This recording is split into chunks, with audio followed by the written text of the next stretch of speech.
살아갈 동안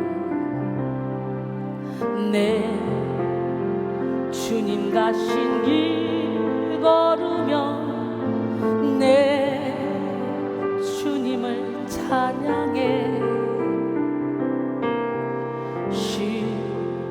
십자가 보혈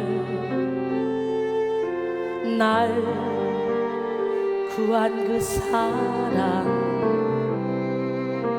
나 매일 찬양을 드려도 늘 부족한 것뿐이니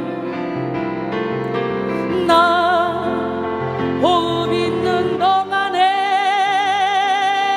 나 생명 있는 동안에 나 주를 찬양하리라. 내게 생명 주신 주님을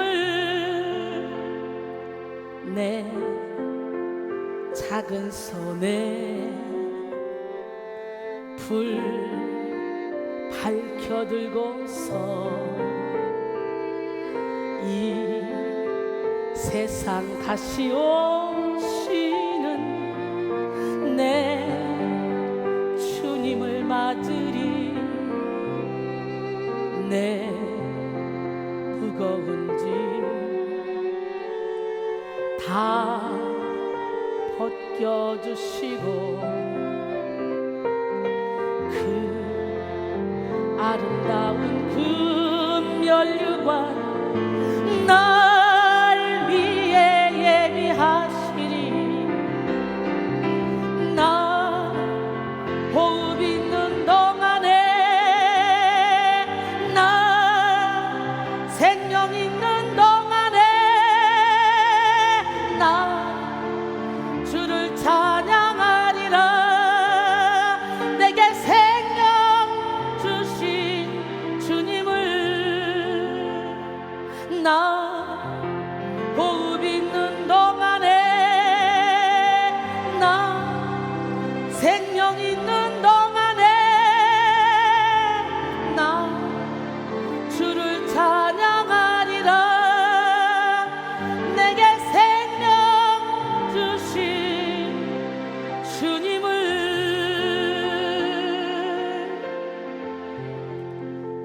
역대하 26장 16절로 21절 말씀입니다.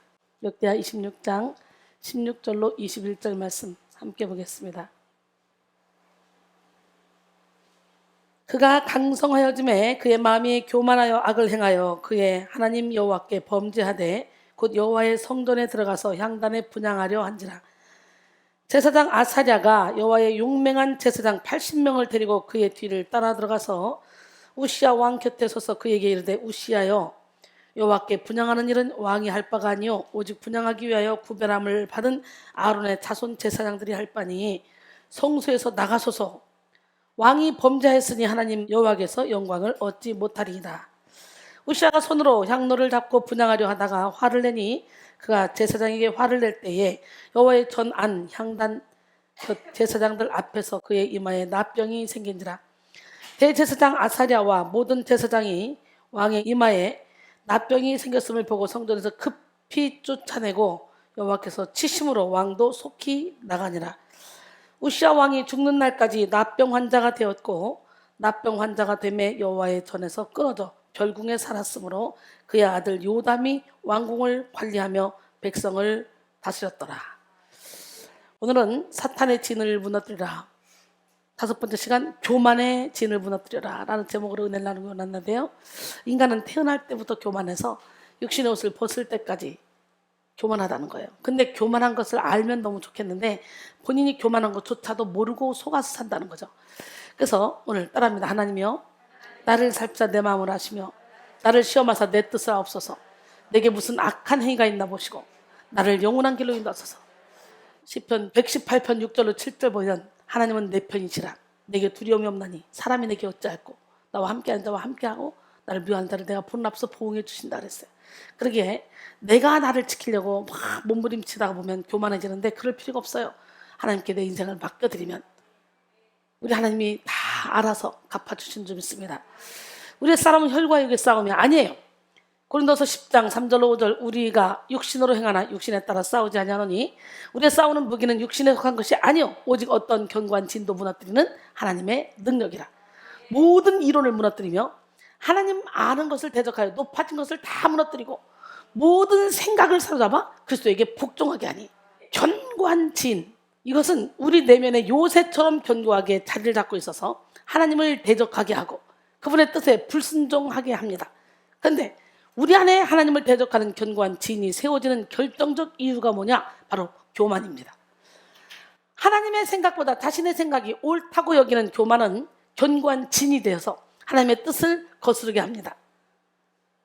우리 하나님의 음성을 듣기를 원해요? 그렇다면 우리는 절대로 교만하면 안 돼요. 겸손해야 돼요.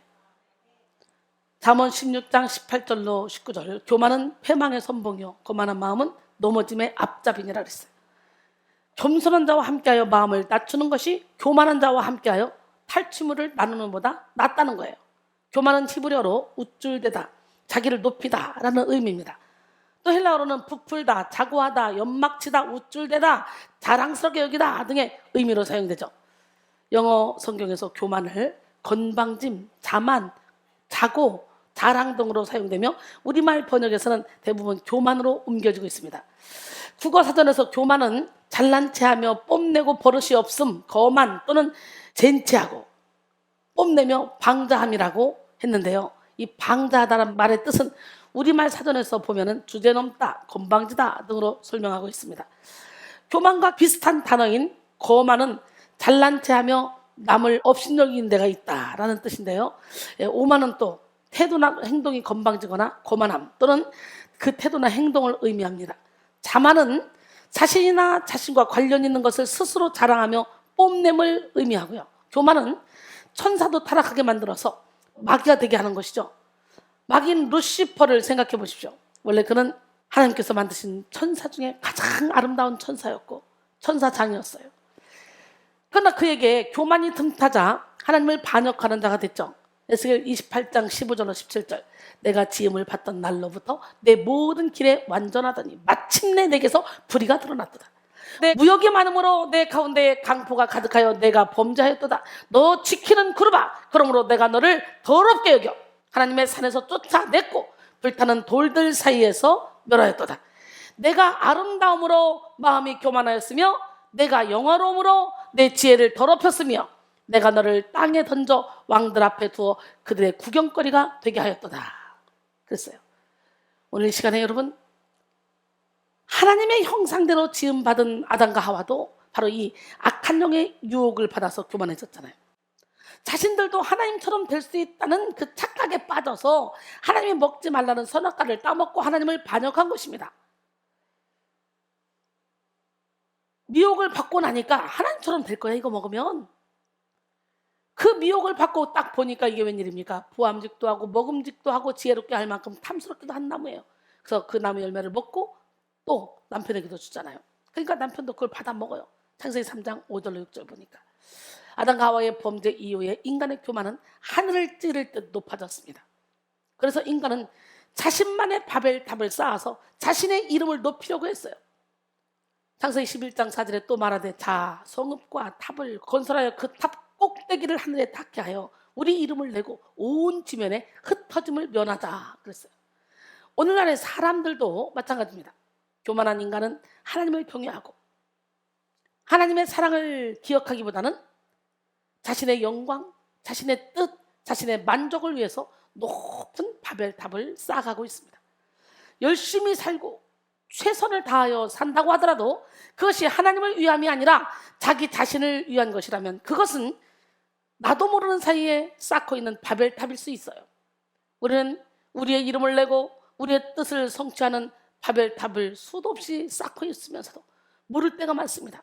오늘 깨닫는 은혜가 임하기를 원해요. 하나님은 우리가 교만히 행하면 징계하셔서라도 다 흩어버리셔. 바벨탑을 짓지 못하도록 언어를 혼잡하게 했던 것처럼. 그러니 내 뜻대로 되지 않는다고 불평할 게 아니야. 원망할 게 아니야. 하나님의 뜻이 아니면 내 뜻대로 이루려고 몸부림을 쳐도 하나님이 우리를 사랑하기 때문에 흩어버릴 수가 있다는 거예요. 바벨탑을 못 지게 했던 것처럼. 하나님은 인생 막대기로 사람 채찍으로 우리를 때려서라도 우리를 징계하시고 우리를 사랑하시기 때문에 징계가 당시에는 즐거워 보이지 않고 슬퍼 보이나 후에 그로 말미암아 연단받은 자들은 의와 평강의 열매를 맺는다고 히브리서 12장 11절은 말씀하시죠. 교만은 자신을 마땅히 생각할 그 이상으로 높이는 것입니다. 또한 교만은 하나님께만 돌려야 될 영광을 자신이 가로채는 것입니다. 교만은 하나님 없이 홀로 서려고 하는 악한 죄입니다. 그래서 C.S. 루이스는 순전한 기독교라는 책에서 교만에 대해서 모든 악 중에서도 가장 나쁜 악이 우리 신앙생활의 중심부까지 침투할 수 있다는 것은 무서운 일입니다. 그러나 그 이유를 이해하기는 어렵지 않습니다. 덜 나쁜 다른 악들은 사탄이 우리의 동물적 본성을 이용하기 때문에 생기는 것들입니다. 그러나 교만은 동물적 본성을 통해 오는 것이 아닙니다. 그것은 지옥에서 곧장 나옵니다. 그랬어요. 교만은 순전히 영적인 악입니다. 그렇기 때문에 다른 악들에 비해 훨씬 더 교묘하고 치명적입니다 라고 말했습니다. 그리고 이어서 그는 교만을 영적인 암으로 비유합니다. 그 이유는 교만이 사랑과 자족, 심지어 상식까지도 다 갉아먹어버리기 때문이에요. 그리고 동시에 그는 교만으로부터 벗어날 수 있는 첫걸음을 제시하죠. 그 첫걸음이란 자신이 교만하다는 사실을 깨닫는 것입니다. 사랑하는 성도 여러분, 교만으로부터 벗어나기 위해서 우리는 우리 자신이 교만하다는 사실을 깨달아야 돼요. 그리고 우리가 어느 때 교만에 잘 속는지 그것도 깨달아야 돼요. 인간이 교만에 잘 넘어지는 때는 육신의 편안함으로 배부를 때입니다. 그때가 교만에 빠지기 가장 쉬워요. 부족함이 없을 때입니다. 신명기 8장 12절로 14절 내가 먹어서 배부르고 아름다운 집을 짓고 거주하게 되며 또 내 소와 양이 번성하며 내 은금이 증식되며 내 소유가 다 풍부하게 될 때에 내 마음이 교만하여 내 하나님 여호와를 잊어버릴까 염려하노라. 여호와는 너를 애굽 땅 종되었던 집에서 이끌어내시고 또한 많은 물질을 얻었을 때도 교만하기 쉽습니다. 신명기 8장 17절에 그러나 내가 마음에 이르기를 내 능력과 내 손의 힘으로 내가 이 재물을 얻었다 말할 것이라 그랬어요. 오늘 시간에 내 손으로 되는 건 아무것도 없습니다. 모든 건 다 하나님의 은혜입니다.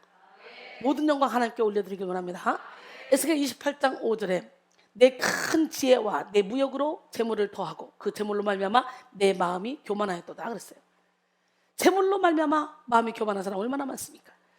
인간은 성공할 때도 교만을 조심해야 됩니다. 오늘 본문 말씀은 교만으로 나병에 걸린 우시야 왕에 대한 이야기입니다. 우시야는 16세 왕이 되어서 52년 동안 유다를 다스렸어요. 우시야는 여호와는 나의 힘이란 뜻으로 BC 791년에서 739년까지 통치했으며 북이스라엘 왕 여로보암 2세와 동시대의 인물이에요. 당시는 가나안 북방의 아수르가 아람을 공격하여 그 세력을 견제하던 시기로서 상대적으로 가나안 땅은 정치적으로 매우 안정된 시기였습니다. 이와 같은 정치적 호황기를 맞아 북이스라엘 여로보암과 유다 우시야 왕은 활발한 정복 전쟁에 의해서 솔로몬 때만큼 이스라엘 영토를 확장할 수가 있었습니다. 그리고 동시에 암몬과 모압 등을 제압함으로써 국제적인 지위, 향상과 경제적 번영을 누릴 수 있었어요. 그는 16세의 왕위에 올라 먼저 하나님의 뜻을 구한 것으로 보아서 아주 신실한 믿음을 소유한 자예요. 역대하 26장 3절에 우시야가 왕위에 오를 때에 나이가 16세라 예루살렘에서 52년간 다스리니라. 그의 어머니의 이름은 여골리하여 예루살렘 사람이더라 그랬어요. 당시 유다는 아주 작은 영토를 가진 나라였음에도 불구하고 우시야는 군사적으로, 경제적으로, 정치적 분야에서 대단한 성공을 이룬 사람이었어요. 우시야 왕은 많은 재능과 지혜를 가진 왕이었습니다. 그는 신무기를 만들어서 많은 전쟁에서 승리했고 산과 골짜기를 개간하여 포도농사를 짓고 밭농사를 지어서 이스라엘을 부유하게 만들었어요. 그가 통치하던 기간 동안 이룩했던 유다의 번영은 솔로몬 통치 이후에 가장 큰 번영이었다고 평가받습니다. 그는 한마디로 형통의 성공을 거둔 왕이었어요. 역대 26장 10절로 15절 또 광야에 망대를 세우고 물 웅덩이를 많이 파고 고원과 평지에 가축을 많이 길렀으며 또 여러 산과 좋은 밭에 농부와 포도원을 다스리는 자들을 두었으니 농사를 좋아함이었더라. 우시아에게 또 싸우는 군사가 있으니 서기관 여이엘과 경영장 마세야가 직접 조사한 수요대로 왕의 지휘관 하나냐의 휘하에 속하여 떼를 지어 나가서 싸우는지라. 족장의 총수가 2600명이니 모두 큰 용사여 그의 휘하의 군대가 30만 7500명이라 건장하고 싸움에 능하여 왕을 도와 적을 치는 자이며 우시아가 그의 온 군대를 위하여 방패와 창과 투구와 갑옷과 활과 물맷돌을 준비하고 또 예루살렘에서 재주 있는 사람들에게 무기를 고안하게 하여 망대와 성곽 위에 두어 화살과 큰 돌을 쏘고 던지게 하였으니 그의 이름이 멀리 퍼지면 기이한 도우심을 얻어 강성하여짐이었더라. 그랬어요. 기이한 도우심을 얻어 강성해지는 우리 모두가 되길 원합니다. 근데요, 여러분, 첫사랑을 잃어버리면 안 돼요. 섰다 생각할 때 넘어질까 조심해야 돼요. 우리는 우시아는 사람의 상식으로 도무지 이해 불가능한 하나님의 도우심을 입은 사람이었어요. 사도 바울에게도 하나님이 기이한 능력을 행하게 하셔서 바울의 손수건만 만져도 앞치마만 만져도 귀신 떠나는 표현이 고쳐졌다 그랬잖아요. 할렐루야. 하나님의 도우심으로 연약했던 유다는 강해지고 어떠한 세력도 그들을 넘보지 못했습니다. 우시아는 국내외적으로 뛰어난 공을 세우고 왕권을 강화시켰어요. 그런데 성공한 다음이 문제예요. 다음이 그가 강성해지자 마음이 교만해졌어. 하나님의 음성을 듣고자 우리 함께 찬양합니다.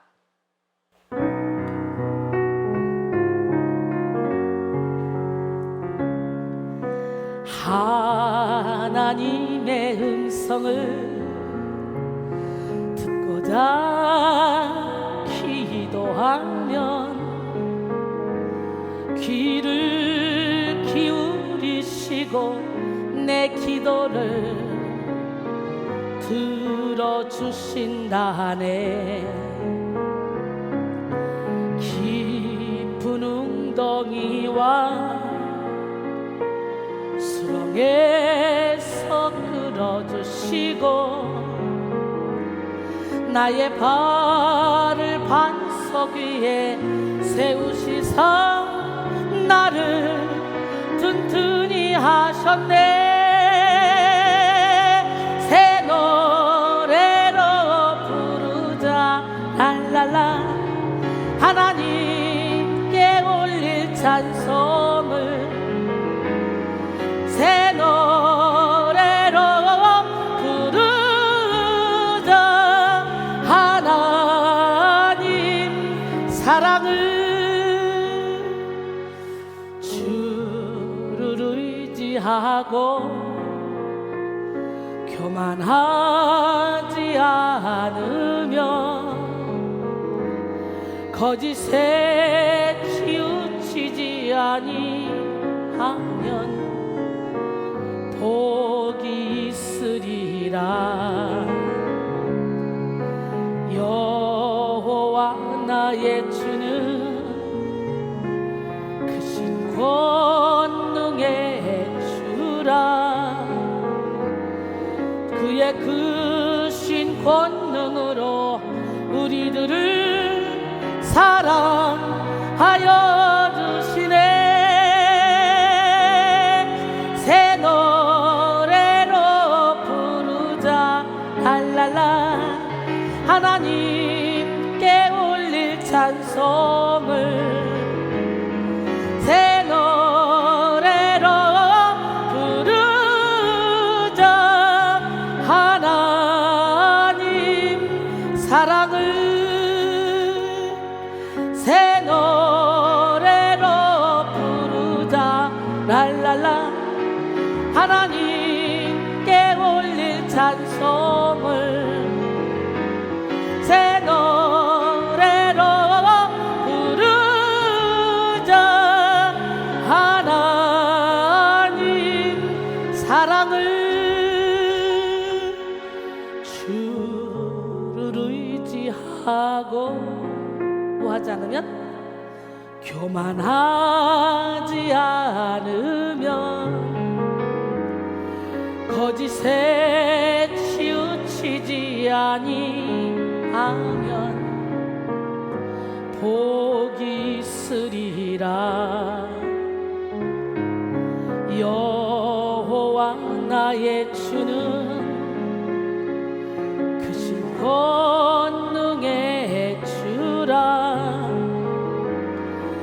그의 크신 권능으로 우리들을 사랑하여 주시네. 새 노래로 부르자 랄랄라. 하나님께 올릴 찬송을 새 노래로 부르자. 하나님 사랑을. 할렐루야. 우시야는 교만해진 마음으로 인해서 하나님의 은혜를 망각했습니다. 유다가 강해진 것이 자신의 힘인 양 여겼죠. 이사야 26장 16절 오늘 본문이죠. 그가 강성하여짐에 그의 마음이 교만하여 악을 행하여 그의 하나님 여호와께 범죄하되 곧 여호와의 성전에 들어가서 향단에 분향하려 한지라. 오바했죠. 오바. 제사장만 할 수 있는 일인데 어둠의 영은 자꾸만 교만한 마음을 갖게 해서, 교만한 생각을 갖게 해서 하나님의 뜻을 거스르게 만듭니다. 그래서 예수님도 사람의 속에서 나오는 것이 악한 생각이라고 했죠. 그중 교만이라는 죄가 있음을 알려주셨어요. 곧 사람의 마음에서 나오는 것은 악한 생각, 곧 음란, 도둑질, 살인, 간음, 탐욕, 악독, 속임, 음탕, 질투, 비방, 교만, 우매함. 이 모든 것이 다 속에서 나서 사람을 더럽게 한다 그랬어요. 마귀는 교만한 생각으로 자꾸 우리를 미혹합니다. 네가 최고야. 너같이 뛰어난 일을 행한 사람 없어. 야, 저 사람 봐. 너는 다른 사람들이랑 달라. 오직 너만 특별해. 야, 네가 최고야. 우리 교회에서 네가 은사 제일 많을걸? 네가 찬양 제일 잘할걸?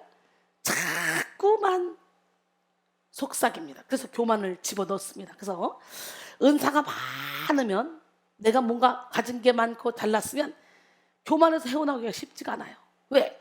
나는 그렇지 않는데 주변 사람들이 나를 교만하도록 몰아요. 야, 네가 최고, 네가 최고, 네가 최고. 그러면 막 우쭈 나도 모르게 올라가는 거야. 올라가 독수리처럼 막 올라가가지고, 교만이 독수리처럼 올라가면 어떻게 되겠어? 여러분, 칭찬을 하면 할수록 우리는 더, 가을에 곡식이 익어가면 고개를 숙이는 것처럼 더 숙여야 돼. 더 익은 곡식은 숙이게 돼 있어요. 근데 참 신기하죠. 우리 안에 이 교만이라는 속성이 자꾸 고개를 들어. 고개를 잘라야 되냐. 이런 너만 특별해. 너는 정말 다른 사람이랑 달라. 예, 이렇게 속삭이는 사탄의 속삭임을 분별하지 못하고 그대로 받아들이면 어떻게 돼? 교만이 잉태하는 거죠. 그러면 하나님의 은혜와 도움을 완전히 망각하게 됩니다. 그 순간 하나님이 위대하시고 하나님의 능력이 있으시고 하나님의 영광을 받아 마땅하여 하나님을 예배하는 것이 아니라 자신이 높아지고 자기 자신이 능력 있고 자기 자신이 모든 영광을 받게 되는 거죠.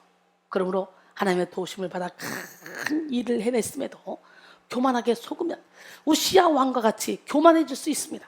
우시야는 교만해져서 악을 행했어요. 본문에서 악을 행하여 라는 뜻은 부패하다 라는 의미를 나타냅니다. 본문에서는 마음의 질서가 완전히 파괴되어 여호와의 뜻을 무시하는 우시야의 마음의 상태를 나타내기 위해 사용됐어요. 특히 이 단어는 과거 노아, 홍수 이전의 인간들이 여호와 앞에 타락했을 때를 묘사하는 데 사용되기도 했습니다. 이런 사실은 당시 우시야가 얼마나 영적으로 크게 타락했는지를 드러내줍니다. 그리고 교만하여로 번역된 이 까바흐는 기본적으로 높이 솟아오르다라는 의미를 나타냅니다. 당시 우시야의 마음이 교만으로 인해 심각하게 높아진 상태였음을 알 수 있습니다. 이 같은 교만함이 그로 하여금 성전에 들어가 제사장의 고유 권한인 분향을 하려는 데까지 이끌었던 것이죠. 당시 애굽이나 아수르, 바벨론이나 시돈 등에서 왕이 정치적, 행정적 수장으로 역할을 했을 뿐만 아니라 종교적인 면에서도 최고의 제사장 역할까지 수행했습니다. 우시야는 이를 보고 자신도 이들과 같이 대외적으로 여러 가지 공적을 세우고자 한 거예요. 그래서 정치적 영역뿐만 아니라 종교적인 영역까지도 최고의 지도자가 되고자 했던 것이죠. 우시야는 자기 자신의 이름이 강성해지고 형통해졌을 때 더욱더 겸손해졌습니다. 오늘 시간에 철저히 교만을 물리치시고 겸손으로 무장하는 자가 되기를 원합니다. 하나님은 교만한 자를 물리치고 겸손한 자에게 은혜를 준다 하셨어요. 야고보 4장 6절에 보니까, 고린도전서 10장 12절에 그런즉 선줄로 생각하는 자는 넘어질까 조심하라 그랬어요. 교만의 진을 무너뜨리지 못한 사람의 특징을 한번 알아봅시다. 먼저 초심을 잃어버리고 하나님의 은혜를 망각합니다. 초심은 처음 먹은 마음이죠. 초심이란 처음에 다짐하는 마음, 처음에 가졌던 첫 마음, 순수한 마음, 겸손한 마음, 배우고자 하는 마음, 그리고 새 마음입니다. 초심과 관련된 사자성어들이 있죠. 초지일관은 처음 초, 뜻지, 한일, 꿰관으로서 결합된 단어인데요, 처음 세운 뜻을 이루려고 한결같이 꾸준하게 이끌고 나간다는 뜻입니다. 또한 초심불망이란 말도 있습니다. 처음 초, 마음 심, 안입을 잊을 망, 이거로 되어 있는데요, 이는 처음 다져진 마음을 잊지 않는다는 뜻이에요. 성공한 사람들은요, 초심을 잃지 않고 끝까지 나갑니다. 물론 초심을 끝까지 지켜나가기는 쉽지가 않아요. 왜냐하면 어느 정도 내가 크고 나면 옛날에 과거에 부끄러웠던 거 다 덮어놓고 숨기고 싶고, 나는 원래 이런 사람이야 이러고 싶어요. 그런데요, 우리가 은혜 속에 깊이 들어가면 이렇게 부족했던 나를 하나님이 이렇게 세워놨다, 하나님께만 영광 돌리는 거예요. 이렇게 연약했던 나를 하나님이 이렇게 교만했던 나를 하나님이 이렇게 겸손하게 세우셨다. 이 모든 게 하나님의 은혜다. 내가 이렇게 됐으면 너희들도 될 수 있다. 도전을 줘서 많은 사람이 주님 손에 붙들리게 하고, 그들도 초심을 잃지 않고 자기의 약했던 것을 자랑할 수 있는 능력자로 키우는 게 그게 능력입니다. 영원 불멸할 것 같았던 로마라는 강대국이 무너졌던 것을 생각해 보십시오. 당시 로마에 대항할 수 있는 국가나 종교는 없었습니다. 사람들은 로마의 종교와 군대의 힘이 영원히 이 세상을 지배할 것이라고 생각했어요. 그러나 초강대국이었던 로마가 무너져 버렸어요. 로마가 무너진 가장 큰 이유는 그들의 오만함 때문이었습니다. 로마는 온갖 영화와 사치 속에서 있으면서도 결코 망하지 않고 수치를 당하지 않을 것이라는 엄청난 오만함을 가지고 있었어요. 과거나 현재나 할 것 없이 인간의 공통적인 특징이 있습니다. 그것은 바로 자기가 목표한 것에 도달했을 때 정신적으로 나태함과 자만심에 빠져 있다는 사실이에요. 그래서 목표를 이루었을 때보다 목표를 이룬 이후가 더 중요하다는 거죠. 로마는 세계를 정복했다는 자만심에 빠져 과거의 진취적 기상을 다 버리고 현실에 안주하며 쾌락과 사치만 추구했습니다. 그리고 그들은 쾌락과 사치를 위해서 자기가 정복한 식민지에 대하여 과중한 경제적 압박을 가했고요, 이로 인해 식민지 주민들은 많은 불만을 가지고 있을 수밖에 없었어요. 결국 로마 제국은 안팎으로 문제가 생기면서 로마가 거대한 제국인데, 그 로마라는 제국이 어떻게 무너져 버렸어요. 우시아 왕도 처음부터 교만했던 사람이 아니잖아. 그러나 그가 초심을 잃자 교만해져서 몰락한 것이죠. 역대하 26장 4절 5절, 우시아가 그의 아버지 아마샤의 모든 행위대로 여호와 보시기에 정직하게 행하며 하나님의 묵시를 밝히 아는 스가랴가 사는 날에 하나님을 찾았고, 그가 여호와를 찾을 동안에는 하나님이 형통하게 하셨더라. 그가 여호와를 찾을 동안에는 형통하게 했다는 거예요. 이 얘기 뭐예요? 그가 여호와를 찾을 동안에는 이라는 이 문구는 우시아의 형통함이 일생 동안 계속 되지 않았다는 사실을 암시하잖아요. 그가 통치 후기 교만하여 여호와를 구하지 않았는데, 그때 여호와께서는 그에게 형통함을 거두시고 수치스러운 나병을 안겨주셨어요. 그렇습니다. 내가 무엇이 되고 무엇을 이루었을 때가 가장 위험한 때입니다. 그래서 인간에게 있어서 가장 큰 위기는 실패했을 때가 아니라 성공했을 때 찾아옵니다. 즉 초심을 잃을 때 찾아오는 거예요. 사실 초심을 상실했다는 것은 교만이 막 싹트기 시작했다는 것입니다. 교만으로 인해 마음의 열정이 막 식게 되는 것이죠. 신앙도 마찬가지입니다. 처음 하나님을 만났을 때는 뜨겁고 진실하고 순수한 마음이에요. 그런데 세월이 흐르면서 타성이나 매너리즘에 빠져서 주님을 향한 뜨거운 사랑을 잃어버린 성도가 많습니다.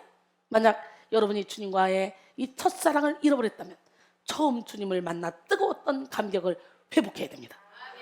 계시록 2장 4절로 5절, 그러나 너를 책망할 것이 있나니 너희 처음 사랑을 버렸느니라.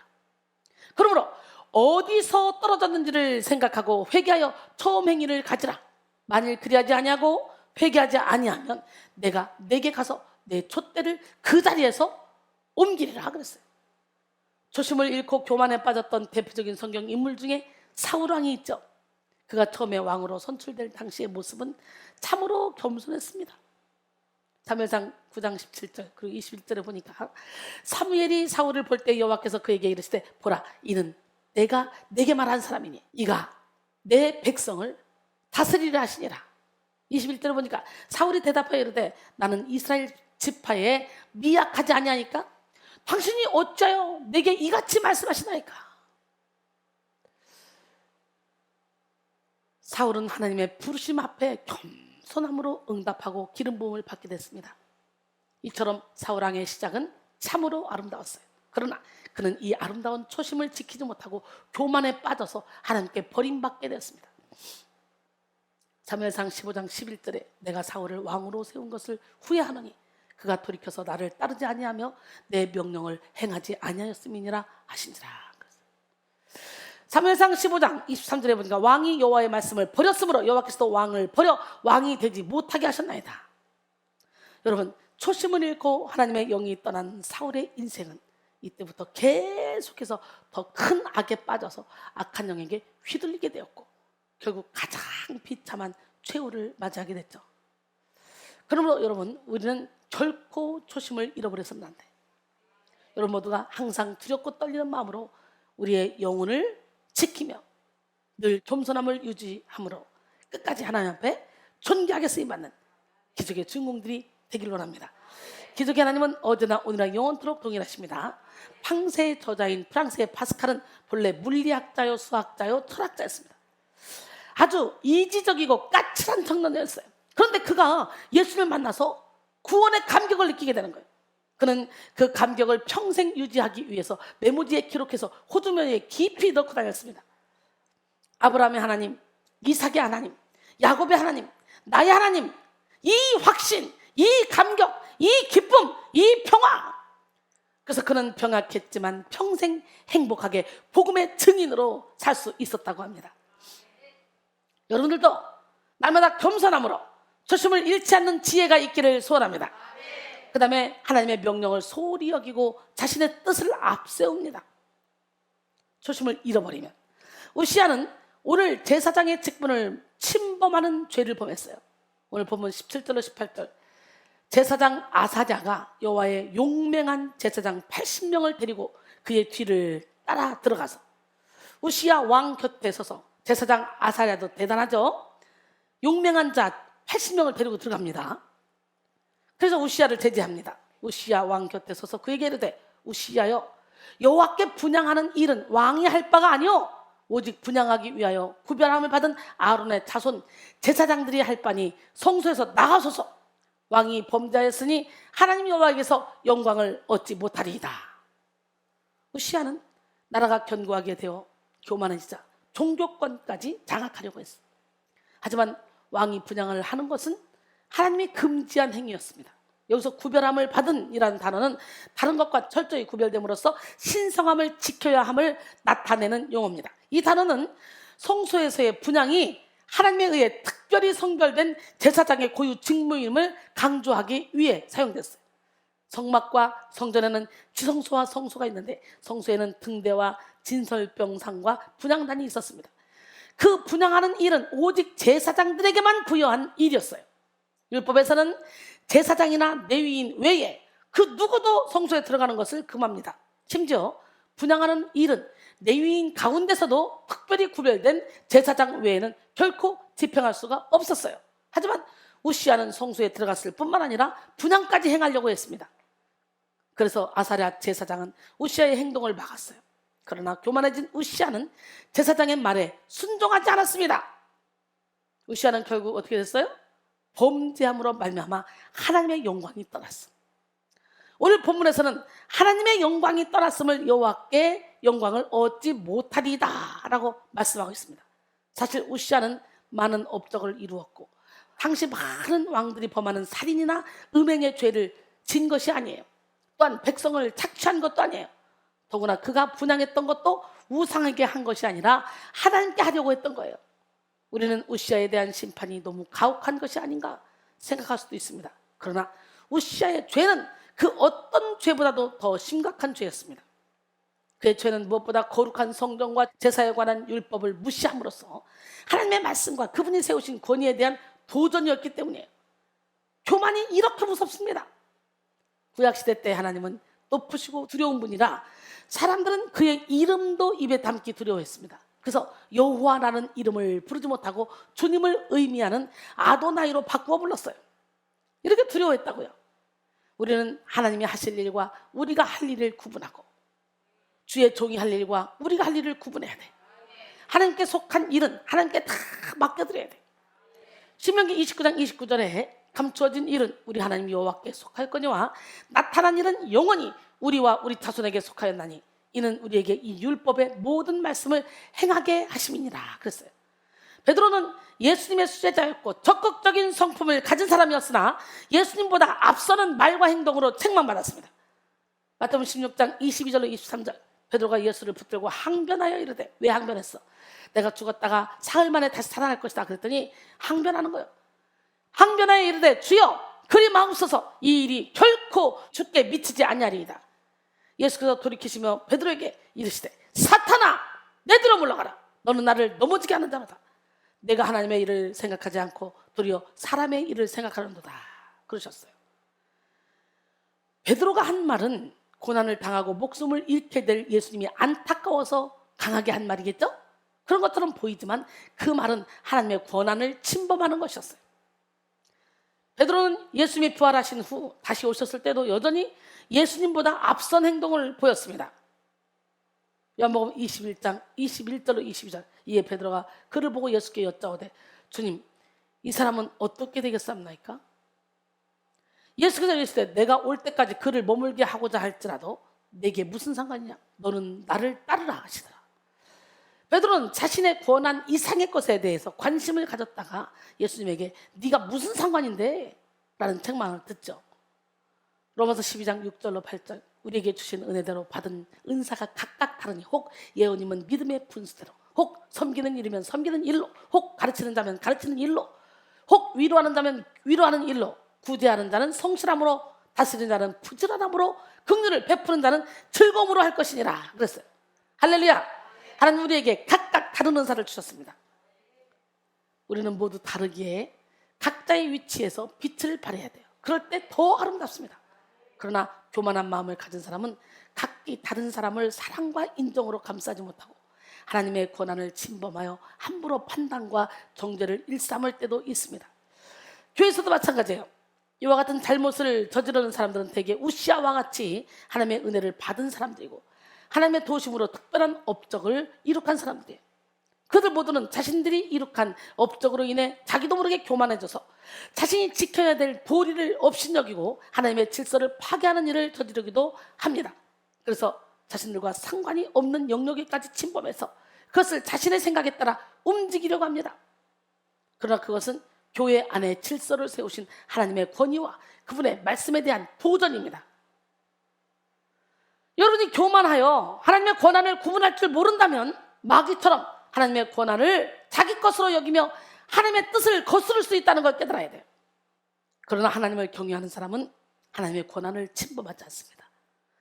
다윗은 사울을 죽일 기회가 2번씩이나 있었지만요, 하나님이 기름 부으신 주의 종을 내가 어떻게 죽일 수가 있겠나? 이건 하나님이 기뻐하시지 않는 일이다. 그러면서 죽이지 않았어요.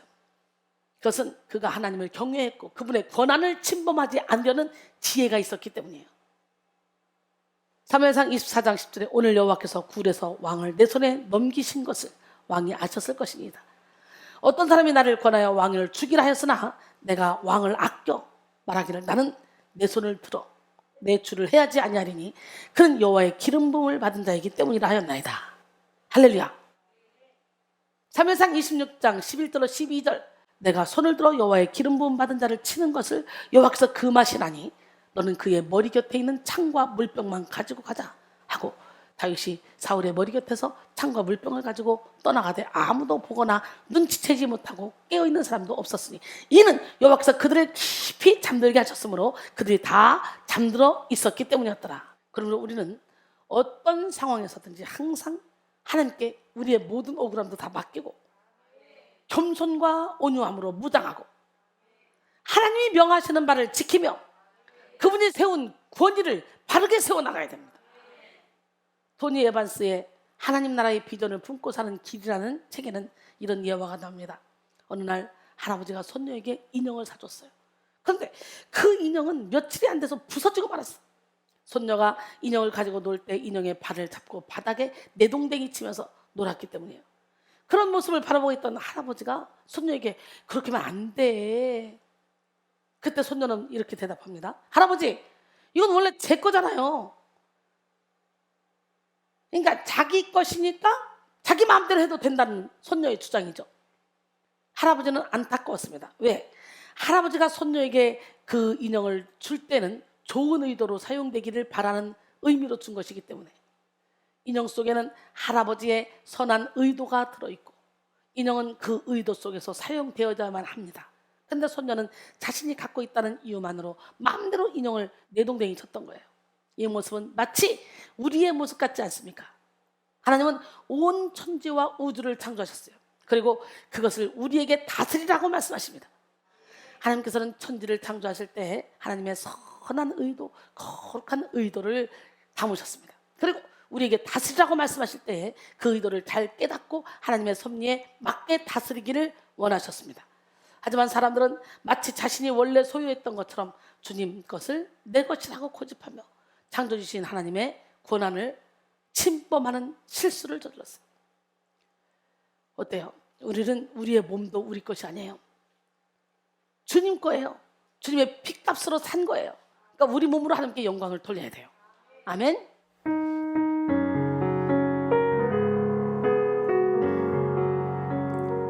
주님 것을 내 것이라고 고집하며 살아왔네.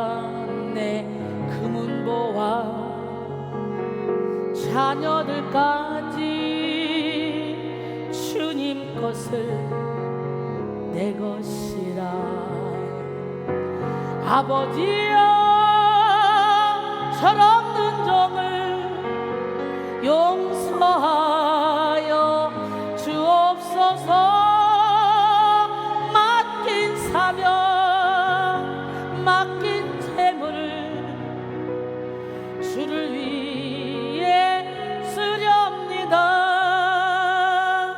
천하니 몸 내 것이라고 주의 일을 멀리 했네. 주신 이도 주님이시여 쓰신 이도 주님이라.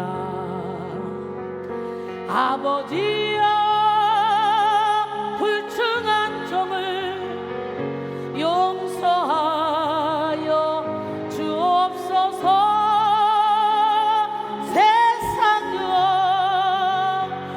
멀리하고 주의 일만 하렵니다.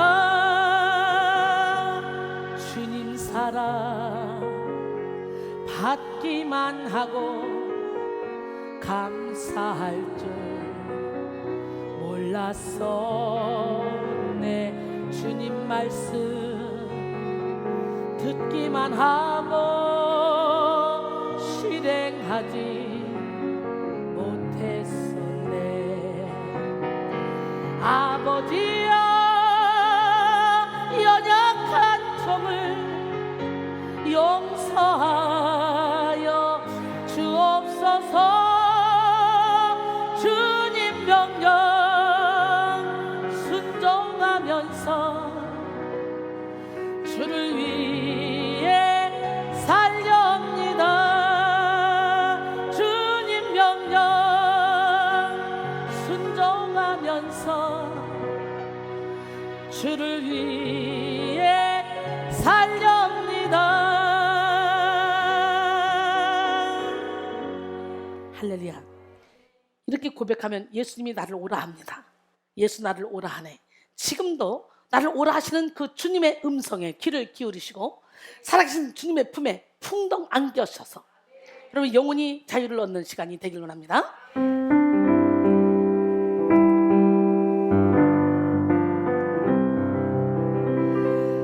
예수 나를 오라 하네. 진짜? 예수 나를 오라 하네. 어디든지 주를 따라 주와 같이 가려네.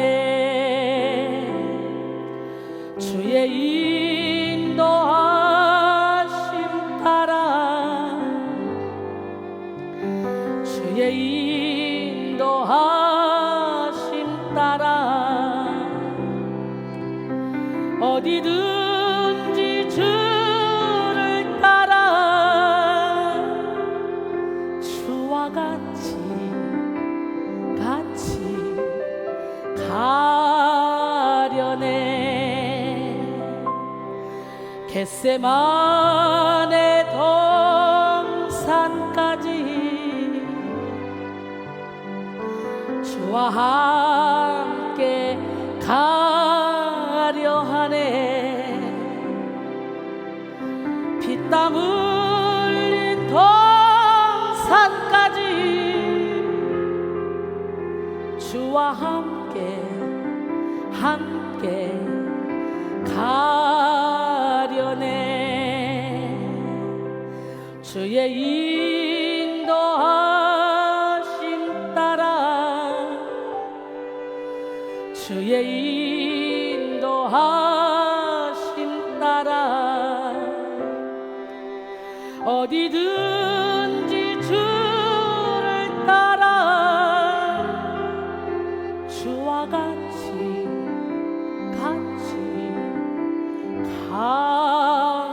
가려네. 심판하실 자리까지 주와 함께 가려 하네. 심판하실 자리까지 주와 함께 가려네.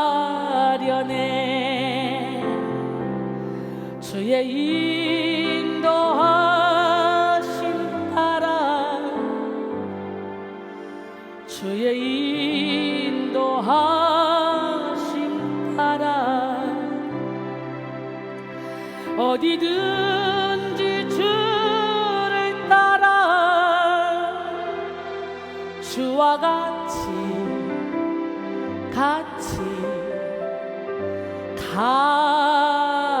가려네. 주가 크신 은혜 내려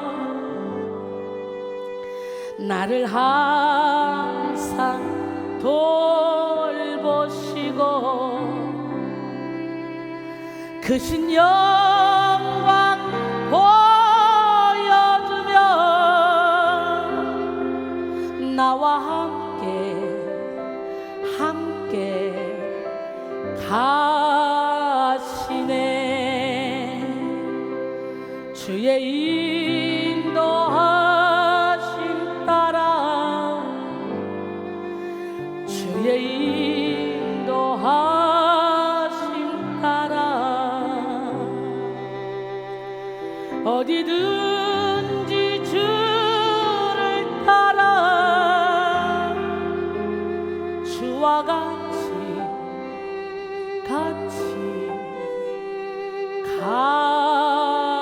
가려네.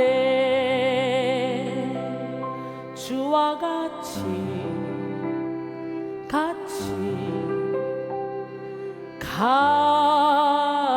가려네.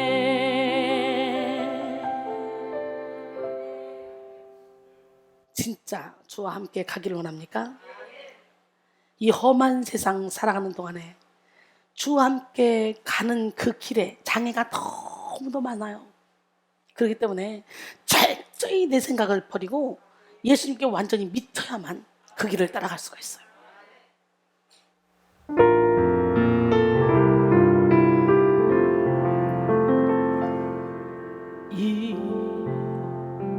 험한 세상 나 살아갈 동안 내 주님 가신 길 걸으며 내 주님을 찬양해 십자가 보혈 날 구한 그 사랑 나 매일 찬양을 드려도 늘 부족한 것뿐이니 나 호흡 있는 동안에 나 생명 있는 동안에 나 주를 찬양하리라 내게 생명 주신 주님을 내 작은 손에 불 밝혀들고서 이 세상 다시 오시는 내 주님을 맞으리 내 무거운 짐 다 벗겨주시고 그 아름다운 금면류관 날 위해 예비하시리 나 호흡 있는 동안에 나 생명 있는 동안에 나 주를 찬양하리라 내게 생명 주신 주님을 나 호흡 있는 동안에 나 생명 있는 동안에 나 주를 찬양하리라 내게 생명 주신 주님을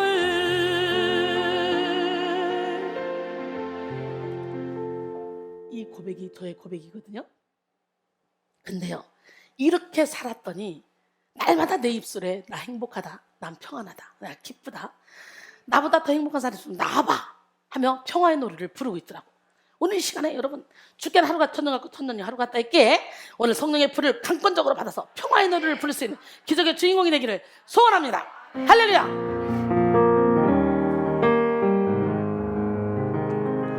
나 어느 날 괴로워서 눈물 넣었어 아뢰일 때 주님께서 나의 맘 아시고 위로하여 주셨네. 갈 길 몰라 방황할 때 들려오던 주의 음성 나를 사랑한다던 그 말씀 위로하며 용기 주네. 너 슬퍼 말라 언제나 함께하고 무거운 짐 대신 지리. 너 괴로워 마라 너는 내 백성 두려워 마.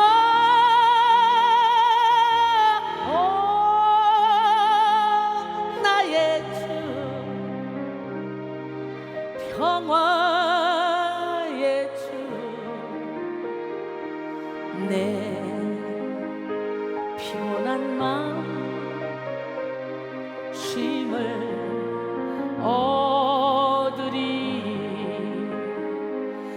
길 몰라 방황할 때 들려오던 주의 음성, 나를 사랑한다던 그 말씀 위로하며 용기 주네. 너 슬퍼 말라 언제나 함께하고 무거운 짐 대신 지리. 너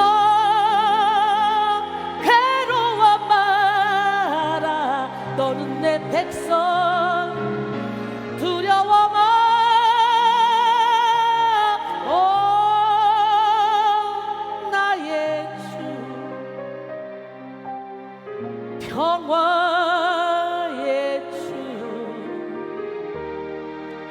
내 피곤한 마음 쉼을 얻으리.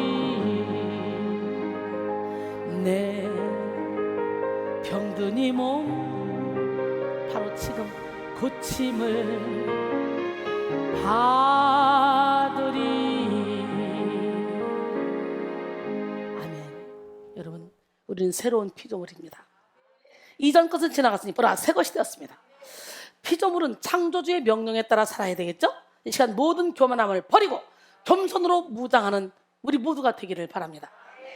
베드로전서 5장 5절에 보니까 젊은 자들아 이와 같이 장로들에게 순종하고 다 서로 겸손으로 허리를 동이라. 하나님은 교만한 자를 대적하시되 겸손한 자들에게는 은혜를 주시느니라.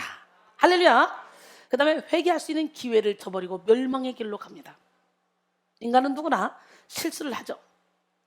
불완전한 존재이기 때문에 실수할 수밖에 없어요. 성경에 기록된 기라성 같은 믿음의 선진들도 각자 자신들의 이 추악한 민낯을 드러냈던 과정을 거쳤습니다.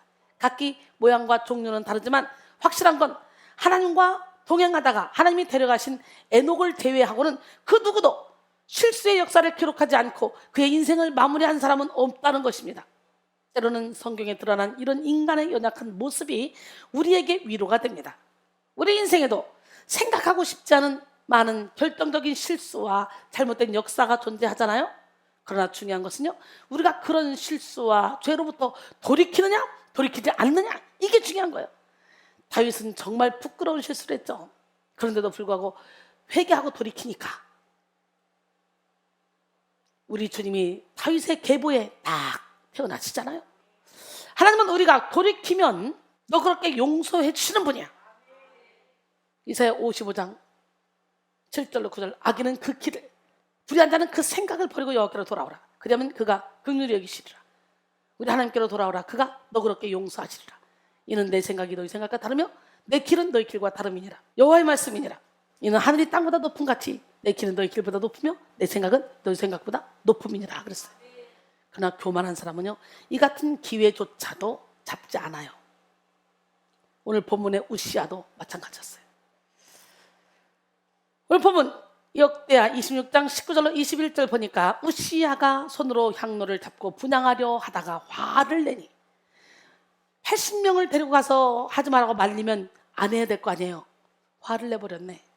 화를 내니 그가 제사장이가 화를 낼 때에 여호와의 전 안 향단 곁 제사장들 앞에서 그의 이마에 나병이 생긴지라.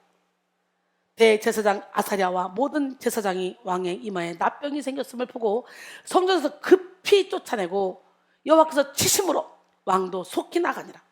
우시아 왕이 죽는 날까지 나병 환자가 되었고, 나병 환자가 되매 여호와의 전에서 끊어져 별궁에 살았으므로 그의 아들 요담이 왕궁을 관리하며 백성을 다스렸더라 그랬어요. 향로를 들고 분향하려는 우시아를 제사장 아사랴가 가로막았지만 우시아는 제사장에게 순종하지 않았어요. 오히려 노를 바랬어요. 교만은 눈을 가려서 하나님을 보지 못하게 할 뿐만 아니라 귀를 막아서 주변 사람들의 충고를 듣지 못하게 합니다.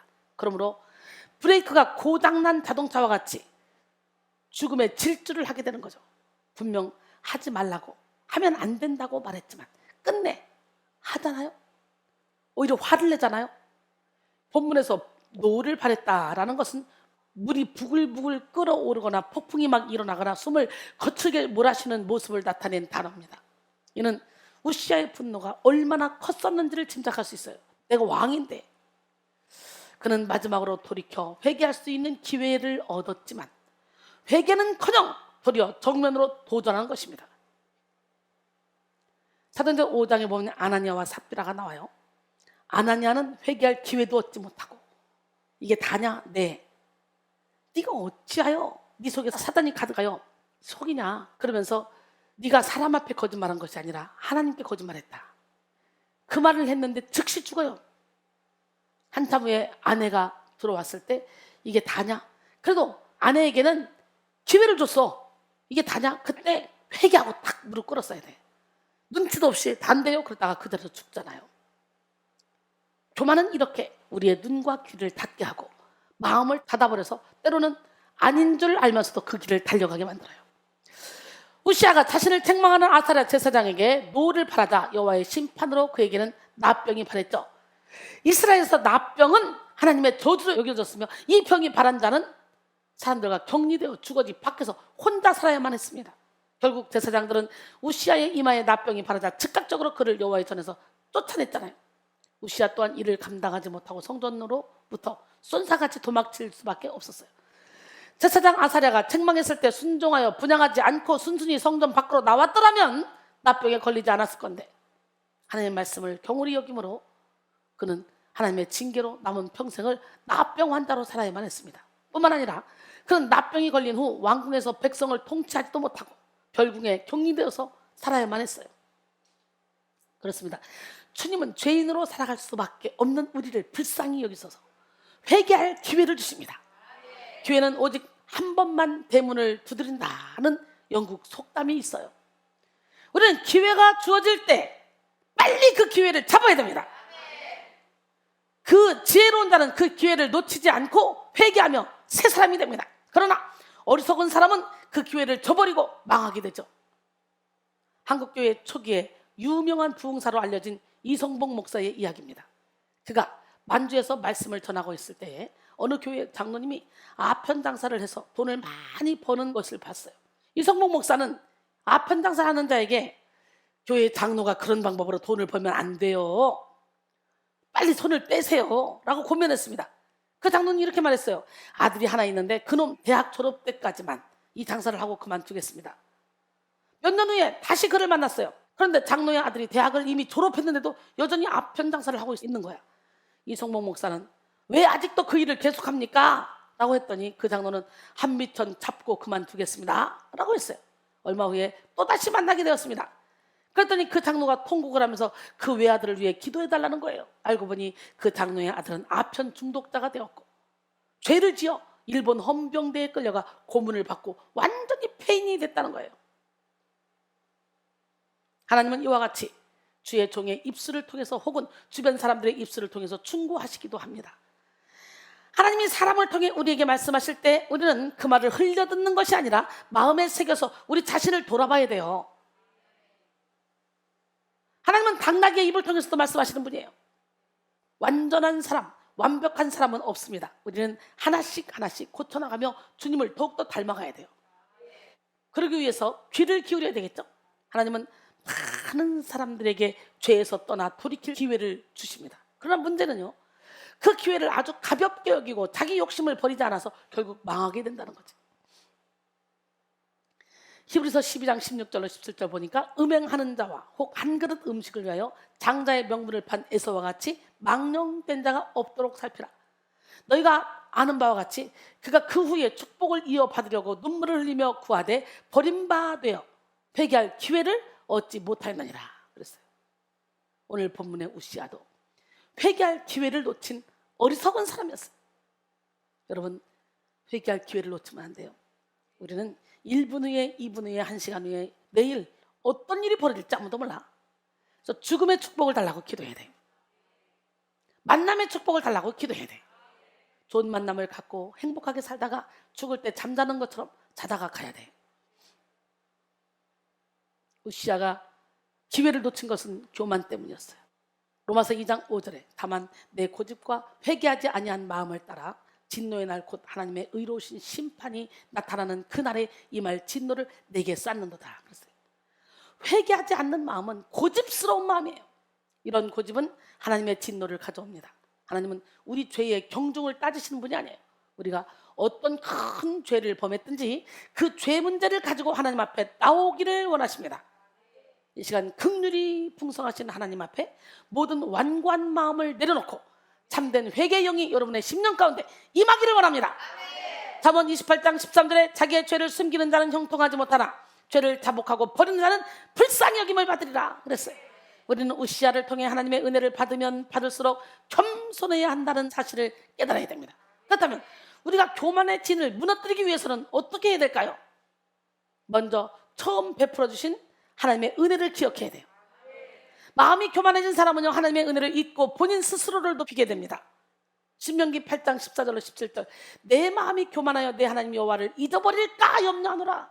여호와는 너를 애굽 땅 종되었던 집에서 이끌어내시고 너를 인도하여 그 광대하고 위험한 광야 곧 불뱀과 천갈이 있고 물이 없는 간조한 땅을 지나게 하셨으며 또 너를 위하여 단단한 반석에서 물을 내셨으며 내 조상들도 알지 못하던 만나를 광야에서 내게 먹이셨나니 이는 다 너를 낮추시며 너를 시험하사 마침내 내게 복을 주려 하시며 그러나 내가 마음에 이르기를 내 능력과 내 손의 힘으로 내가 이 재물을 얻었다 말할 것이라 그랬어요. 하나님의 은혜를 잊어버리는 것과 교만한 마음은 밀접한 관계가 있습니다. 그래서 옛 성인들은 망각, 게으름, 무지는 중죄에 속한다고 강조했어요. 하나님의 은혜를 잊어버리는 것은 배은망덕한 악덕에 속하기 때문입니다. 호세아 13장 6절, 그들이 먹여준 대로 배가 불렀고 배가 부르니 그들의 마음이 교만하여 이로 말미암아 나를 잊었느니라 그랬어요. 배가 부르니까 있더라는 거예요. 그래서 에바그리오스는 그의 저서 프락티코스에서 교만은 본질적으로 하나님의 도우심을 인정하기를 거부하는 것이라 그랬어요. 그 반대로 교만을 극복하는 치료법은 우리의 옛 삶과 과거의 잘못들 그리고 우리가 고통 중에 있을 때에도 어떻게 예수님이 은혜를 베풀었는지 기억하는 것입니다. 그러나 기억을 망각하는 순간 우리는 하나님의 은혜에서 멀어지고 겸손해서 멀어집니다.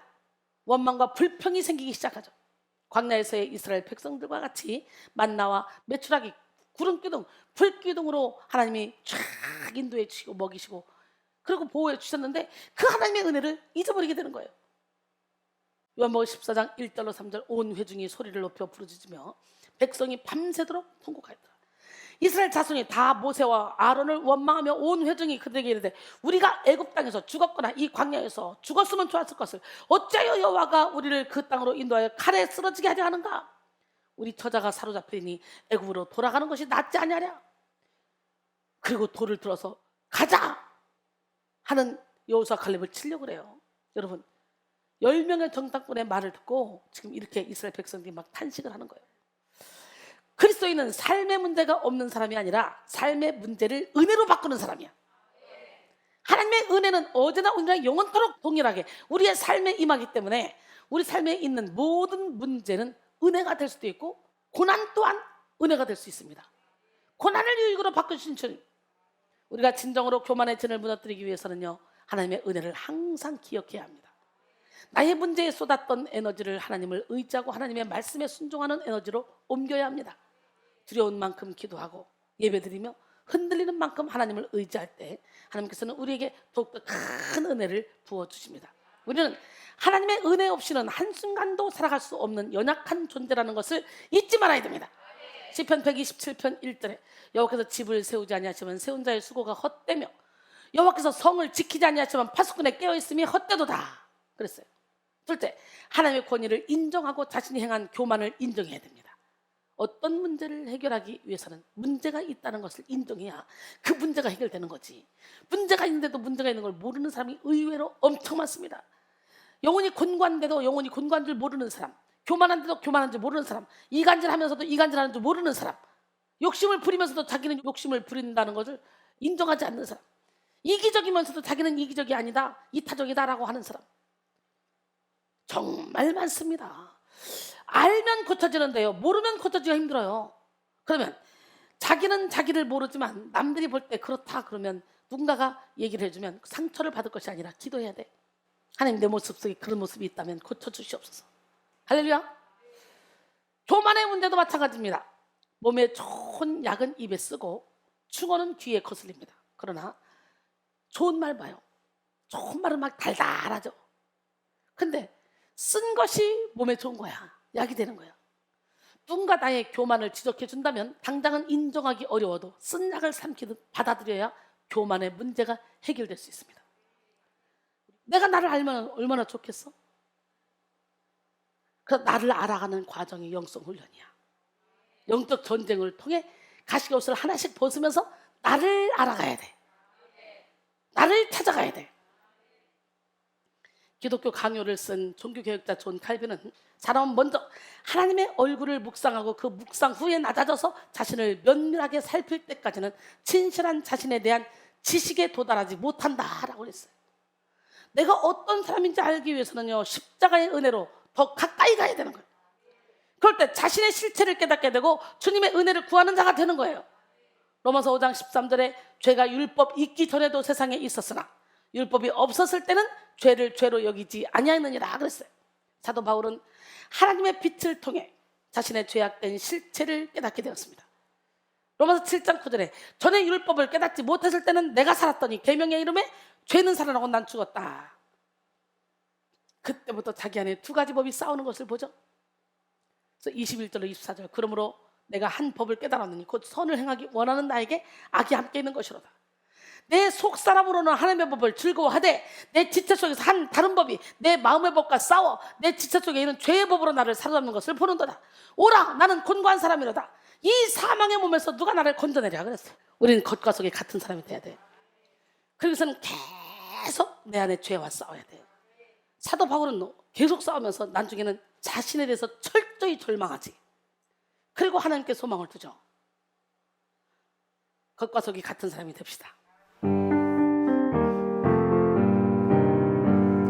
잔과 대접에 것은 깨끗이 하되 눈먼 바리새인처럼 그 안에는 탐욕과 방탕으로 가득한 내 영혼이여. 겉으로는 눈먼 바리새인처럼 배칠한 무덤같이 옳게 보이지만 안으로는 회식이 가득한 내 영혼이여. 너희는 먼저 안을 깨끗이 하라. 너희는 먼저 안을 깨끗이 하라. 말씀하신 주님의 명령대로 살기 원하네. 긍휼이 풍성한 내 주님이여. 사랑이 풍성한 내 주님이여. 너희는 먼저 안을 깨끗이 하라. 너희는 먼저 안을 깨끗이 하라. 말씀하신 주님의 명령대로 살기 원하네. 긍휼이 풍성한 내 주님이여. 사랑이 풍성한 내 주님이여.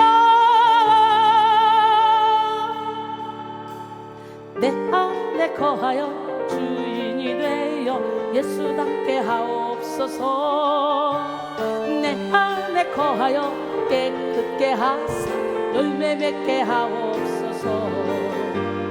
내 안에 거하여 주인이 되어 예수답게 하옵소서. 내 안에 거하여 깨끗게 하사 열매 맺게 하옵소서. 기적의 로마서 8장 1절 5절, 그러므로 이제 그리스도 예수 안에 있는 자에게는 결코 정죄함이 없나니 이는 그리스도 예수 안에 있는 생명의 성령의 법이 죄와 사망의 법에서 너를 해방하였습니다 그랬어요. 앤드류 머레이는 말했습니다. 죄인이라는 자각은 그 내면을 하나님 앞에서 늘 겸손하게 만들어준다. 사도 바울은 서신서 곳곳에서 자신의 죄인됨을 고백하고 있다. 하나님은 과거에 그의 죄악들을 기억지 아니하셨지만 그는 결코 큰 죄를 범한 자신을 잊을 수가 없었다. 하나님의 은혜가 풍성하면 풍성할수록 그 감격과 기쁨이 크면 클수록 바울은 더더욱 구원함을 얻은 죄인임을 깊이 느꼈다. 또 그럴수록 더욱 주님의 구원의 은혜에 감격하고 기뻐하고 즐거워했다. 자신이 하나님의 용서가 없었으면 살지 못하였을 중죄인임을 깊이 자각할 때 그는 하나님 앞에서 지극히 겸손하게 될 수 있다라고 했어요. 여러분, 실제로 바울은 하나님의 은혜가 깊어지면 깊어질수록 더욱더 자신이 죄인됨을 고백했죠. 사역 초기 모든 사도 중에 지극히 작은 자라고 말했던 그는 말씀을 깨달으면 깨달을수록 자신을 향하여 죄인 중에 괴수라고 말하죠. 하나님의 은혜가 깊어지면 깊어질수록 우리가 죄인임을 알게 됩니다. 디모데전서 1장 15절에 미쁘다 모든 사람이 받을 만한 이 말이요 그리스도 예수께서 죄인을 구원하시려고 세상에 임하셨다 하였도다. 죄인 중에 내가 괴수니라 그랬어요. 그런데요, 이렇게 죄인 중에 괴수라고 하는 이 사도 바울은요, 또한 한편으로는 어떤 역사가 일어나? 내가 그리스도를 본받는 자가 된 것 같이 너희는 나를 본받는 자가 되라는 거지. 고린도전서 11장 1절에 여러분이 교만한 죄인이라는 것을 깨닫고 예수님의 십자가의 보혈 앞에 나갈 때 십자가의 능력은 우리를 겸손하게 합니다. 우리 힘으로 할 수 없지만 예수님의 십자가의 능력이 하실 수 있습니다. 교만을 인정할 때야 비로소 회개할 수 있다는 거죠. 또 회개하는 삶을 살기 위해 세 번째로 우리는 예배의 자리로 나와야 돼요. 우리는 하나님의 도움이 없이는요 죄를 회개할 수 없는 연약한 존재입니다. 죄를 깨닫고 회개하기 위해서는 예배의 자리에 나와서 신령과 진정으로 예배를 드려야 돼요. 예배는 주님의 말씀과 사랑, 은혜가 망각되지 않고 기억되게 합니다. 시편 32편 3절 5절 내가 입을 열지 아니할 때에 종일 신음함으로 내 뼈가 쇠하였도다. 주의 손이 쥐하로 나를 누르시오니 내 진액이 빠져서 여름 가뭄에 마름같이 되었나이다. 내가 이르기를 내 허물을 여호와께 자복하리라 하고 주께 내 죄를 아뢰고 내 죄악을 숨기지 아니하였더니 곧 주께서 내 죄악을 사하셨나이다.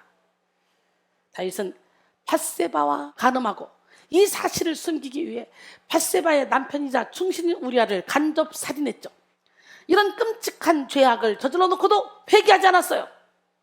다윗은 죄가 10년 가운데 한가득 쌓여 있었으면서도 그것을 인정하지 않았어. 왕이니까 나만 입 다물으면 되는 거야. 요한만 입 다물게 하면 되는 거야. 이렇게 생각했어. 자신이 얼마나 비참한 상황인지를 종일 신음하고 뼈가 쇠였다고 표현하는데요. 여기서 신음함으로에 해당하는 히브리어 쉐아가 신음소리, 짐승의 표효하는 소리, 으르렁거리는 소리 등을 의미합니다. 그가 죄를 회개하지 않음으로 생기는 심령의 고통을 감당할 수가 없어서 짐승이 울부짖듯 처절한 탄식을 내뱉은 것이죠. 쇠하였도다의 히브리어 빨라는 달아 떨어지다, 썩다를 의미합니다. 뼈가 썩었다고 표현함으로써 자신의 영적 피폐가 육적 피폐로 이어졌음을 뜻합니다. 뼈는 피가 생성되는 신체 기관이죠. 그렇기에 뼈가 쇠했다는 것은 피까지 말라 생명이 중단되는 상황에 이르렀다는 뜻입니다. 진액이 여름 가뭄에 마름같이 되었다는 뜻 역시 죄의 고통으로 기력이 쇠하였음을 말합니다. 기력이 쇠하여 땅이 갈라지는 것처럼 생명이 끊어질 상황으로 표현합니다. 죄가 있음에도 죄를 인정하지 않는 것은 죄의 무게를 더욱더 가중시킬 뿐이에요. 여러분, 작은 죄를 졌든 큰 죄를 졌든 그냥 어차피 한번 맞아야 되겠다 싶으면 한번 맞고 끝나면 되는 거예요. 다음에 변하면 되는 거예요. 바뀌면 되는 거예요. 그런데 죄를 지어놓고 그걸 피해서 돌아다니면 평생 피해 다니면 평생 안 들키고 산다 할지라도 그 영혼이 지옥이지 천국이겠어? 차라리 깜빵에 가서 5년이고 10년이고 살다 나와서 나머지 세월을 자유롭게 살아야지. 그잖아? 그런 것처럼 우리는 죄를 자복하고 회개해서 우리 영혼이 항상 평안함을 유지해야 돼. 만신창이가 된 다윗은 하나님 앞에 나가 모든 죄를 회개하고 자복했습니다. 죄로 인한 자신의 고통을 해결할 방법은 하나님밖에 없다는 것을 깨달았습니다. 다윗은 하나님 앞에 자복했고 그 결과 다윗은 죄로 인해 아픈 마음을 치료받았어. 여기서 자복하다에 해당하는 히브리어 야다는 자신을 드러내 보이다, 고백하다라는 뜻으로 죄와 허물을 스스로 나타내 보이는 것을 의미합니다. 죄가 있어도 회개하지 않았을 땐 비참한 자리에 떨어졌으나 자신의 죄악을 고백하자 그 상처가 치료되었어요. 다윗은 죄의 고백을 통해 고통과 파멸의 자리에서 복되고 은혜로운 자리로 옮겨진 것이죠. 죄를 고백하고 인정할 때 모든 사탄의 지는 무너집니다. 예배는 하나님을 높이고 또한 하나님이 행하신 놀라운 구원의 사건을 영원히 기념하는 것입니다. 또한 하나님의 말씀을 듣는 것입니다. 예배 안에서 우리는 십자가의 구원을 끊임없이 기억하게 됩니다. 교회 앞에 달린 십자가도 주님의 사랑을 떠올리게 하고, 우리가 부르는 찬양도 말씀도 예수님의 은혜를 알게 합니다. 우리가 주일의 예배를 드림도 그날 예수님이 사망 권세를 끊고 온 인류를 구원하기 위해서 부활하셨기 때문입니다. 성탄식을 하는 것도 우리가 주님의 살과 피로 구원받았기 때문이죠. 여러분, 예배 안에서 은혜가 망각되지 않고 기억됩니다. 루터는 로마 가톨릭의 잘못을 낱낱이 적은 95개조 반박문에서 이렇게 말했어요. 우리들의 주님이시여 스승이신 예수 그리스도께서 회개하라고 말씀하셨는데, 이는 신자들의 삶 전체가 회개하는 삶이어야 함을 말씀하신 것입니다 라고 했어요.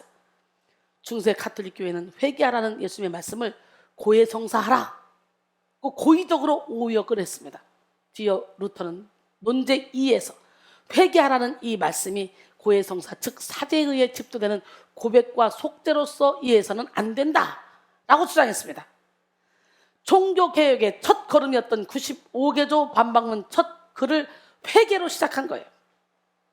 회개란 헬라어로 메타노메오인데요, 이는 바꾸다라는 뜻의 메타와 생각하다라는 뜻의 노에오의 합성어입니다. 즉 회개란 바꾸어 생각하다 또는 마음을 바꾸다라는 의미입니다. 죄에서 떠나 그리스도를 향하여 성결로 나아가는 마음의 변화라는 뜻입니다. 우리는 죄를 깨닫고 그 죄에서 돌이켜 하나님께로 향해야 됩니다. 죄를 버리고 죄에서 떠나야만 하는 거예요. 이사야 1장 18절에 여호와께서 말씀하시되 오라 우리가 서로 변론하자. 너희 죄가 주홍 같을지라도 눈과 같이 희어질 것이요 진홍같이 붉을지라도 양털같이 희게 되리라. 할렐루야.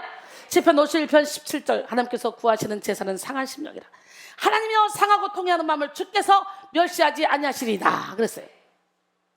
여러분, 오늘 시간에 여러분의 교만 혹시라도 깨닫지 못하고 있다면 하나님 이 시간에 은혜를 베풀어 주시옵소서.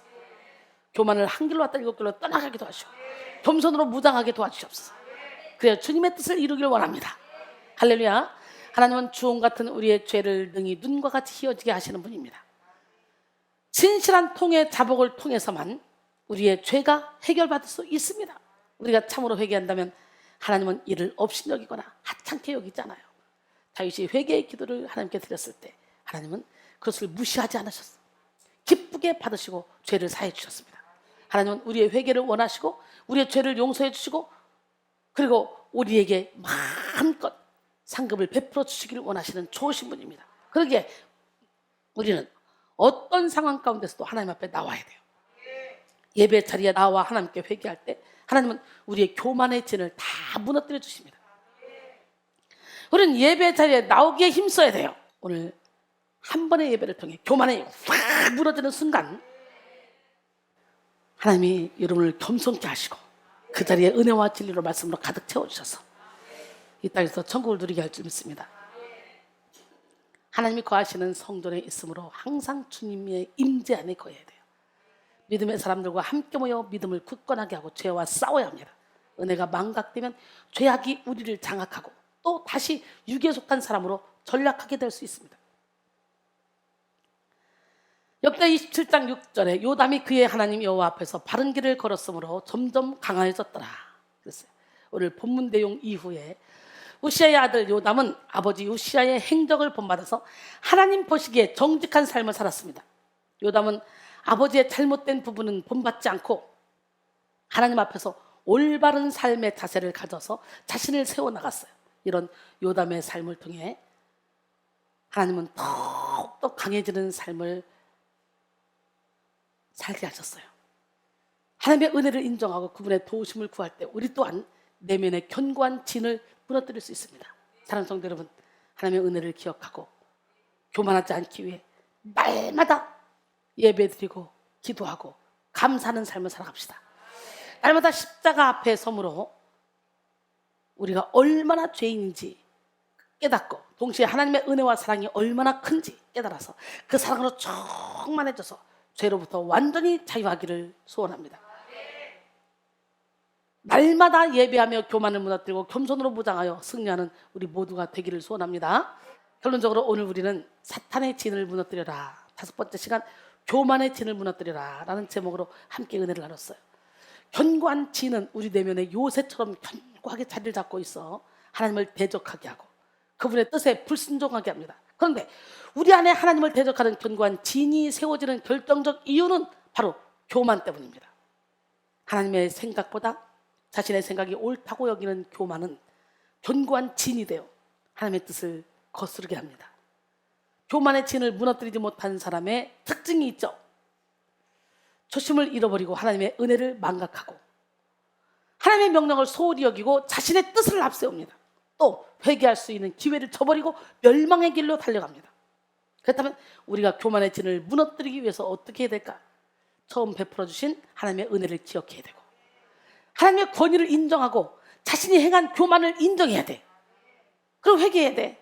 회개하는 삶을 살기 위해 예배의 자리로 날마다 나와야 되는 거예요.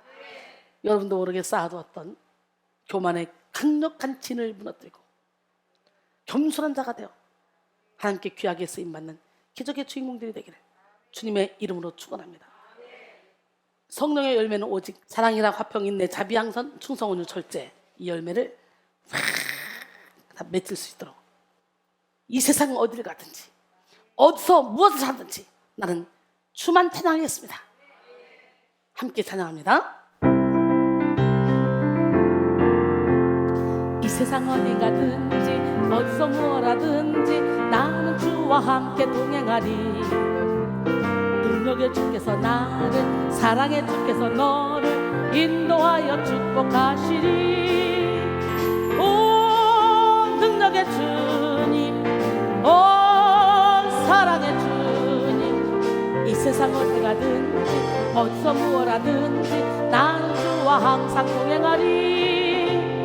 성령의 열매는 오직 사랑과 희락과 화평 오래 참음 자비 약성과 충성과 온유와 절제, 그리고 또 한 가지는 전도의 열매가 있네요.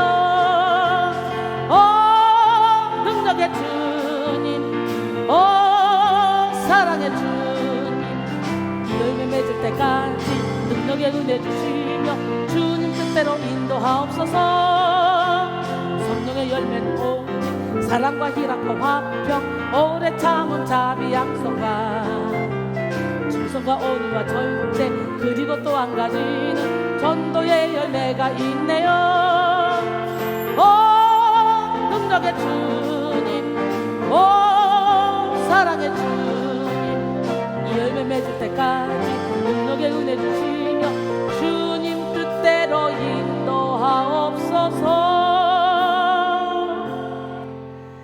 이렇게 열매 맺기를 원하십니까? 네, 우리 하나님, 멋쟁이 하나님, 기적의 하나님, 능력의 하나님 살아계십니다.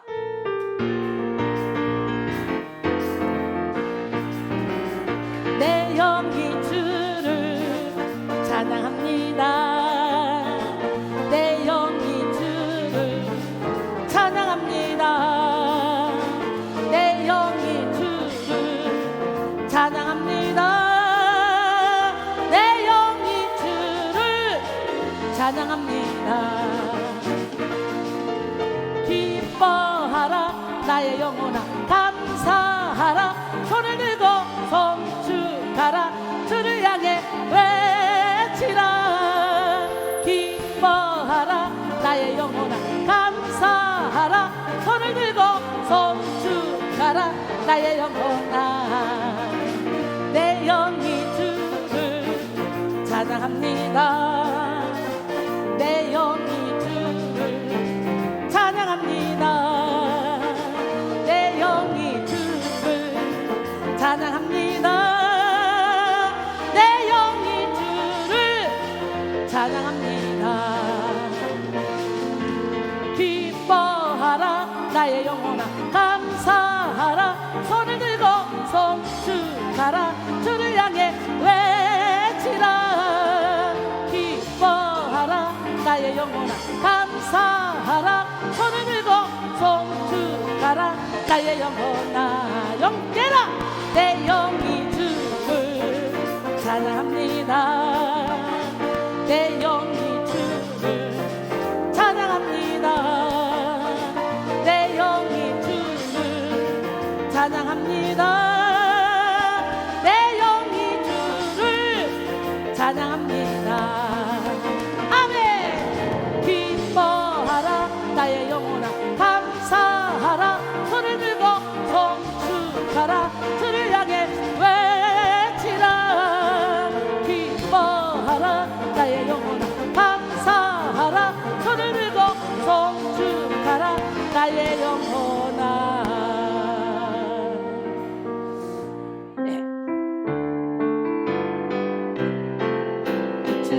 세상에서 실패하거든 두 손 못자국 만져라. 모든 일 하다가 힘을 얻으리 두 손 못자국 만져라. 그 손 못자국 만져라. 그 손 못자국 만져라. 주가 널 지키며 인도하시리 그 손 못자국 만져라. 내가 어둠 속을 걸어갈 때에 그 손 못자국 만져라. 주가 참 평안을 내게 주시니 그 손 못자국 만져라. 그 손 못자국 만져라. 그 손 못자국 만져라. 주가 널 지키며 인도하시니 그 손 못자국 만져라. 내가 부활의 주 따라가려면 그 손 못자국 만져라. 내가 주 안에서 길이 살리라 그 손 못자국 만져라. 그 손 못자국 만져라. 그 손 못자국 만져라.